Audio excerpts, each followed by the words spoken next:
उत्तर प्रदेश के एक छोटे से गांव हरिपुर में शांति देवी नाम की एक बूढ़ी औरत रहती थी। उसका एक ही बेटा था, मोहन। मोहन बहुत ही सीधा साधा और मेहनती किसान था। उसने अपनी माँ की सेवा में कभी कोई कमी नहीं छोड़ी थी। समय बीता और मोहन की शादी राधा नाम की एक लड़की से हो गई। शुरुआत में राधा बहुत ही मीठा बोलती थी, सबका ख्याल रखती थी। शांति देवी को लगा कि उनकी बहू बहुत संस्कारी है, लेकिन ये सब सिर्फ कुछ ही दिनों की बात थी।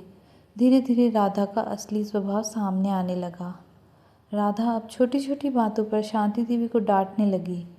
आपसे एक काम भी ठीक से नहीं होता, बस बैठी रहती हैं दिन भर। शांति देवी चुपचाप सब सह लेती। उन्हें लगता कि शायद बहू नहीं है, समय के साथ सब ठीक हो जाएगा। लेकिन हालात दिन ब दिन बिगड़ते गए। राधा सुबह सुबह शांति देवी को जगा देती।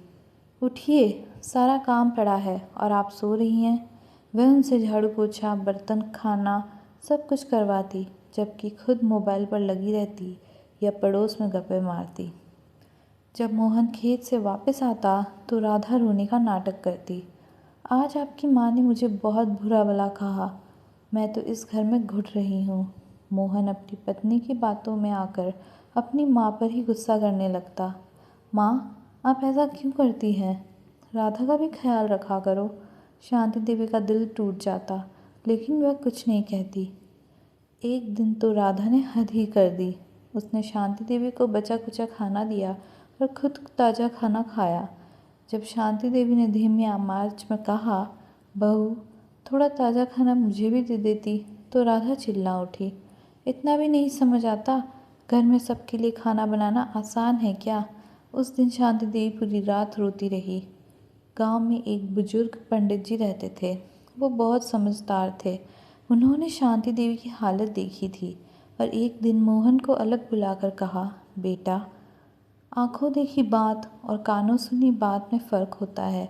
सच जानने की कोशिश करो। मोहन के मन में शंका पैदा हुई।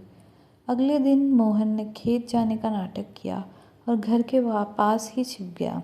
कुछ ही देर में उसने देखा कि राधा अपनी सास से कठोर शब्दों में बात कर रही है। जल्दी जल्दी काम करो, नहीं तो आज खाना भी नहीं मिलेगा। मोहन यह सब देखकर हैरान रह गया। उसकी आंखों से आंसू निकल आए। मोहन घर में आया और गुस्से से बोला, बस अब बहुत हो गया राधा। राधा घबरा गई। मोहन ने सख्ती से कहा, आज मैंने सब देख लिया। मेरी माँ के साथ इतना बुरा व्यवहार, तुम्हें शर्म नहीं आई? राधा को अपनी गलती का एहसास हुआ। वह रोते हुए शांति देवी के पैरों में गिर गई। माँ जी, मुझे माफ़ कर दीजिए, मुझसे बहुत बड़ी गलती हो गई। शांति देवी का दिल बहुत बड़ा था। उन्होंने बहू को माफ़ कर दिया। उस दिन के बाद राधा पूरी तरह बदल गई। वह अपनी सास का सम्मान करने लगी, उनका ख्याल रखने लगी। घर में फिर से खुशियाँ लौट आई।